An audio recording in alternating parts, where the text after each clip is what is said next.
In a happy little village, the sun went down. Yawn, said the people. Time for bed. All was quiet and still. High on the mountain, Rumble the dragon curled up in his cave.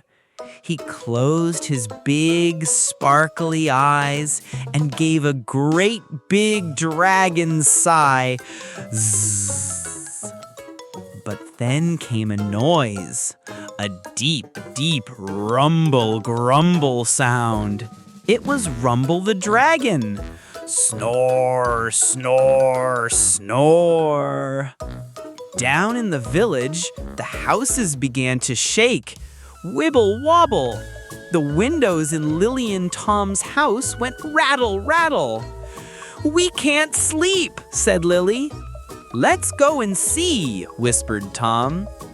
Tiptoe, tiptoe, up the big dark mountain they went. They found the dragon fast asleep. He let out the biggest snore yet. Snore, snore, snore.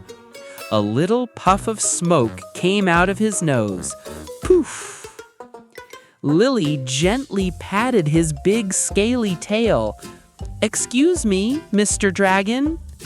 Rumble's giant eye opened with a flutter. Who are you? He rumbled softly. Your snoring is too loud, said Tom. It makes our beds go wibble wobble. Rumble looked very sad. Oh dear, I am so sorry. I didn't know.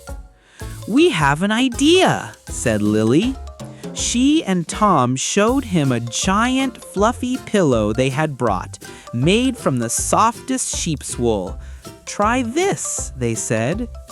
Rumble rested his head on the soft pillow. Soon he was fast asleep. But this time there was no snore, just a tiny, quiet poof, poof, poof. The village was peaceful and everyone slept soundly all night long.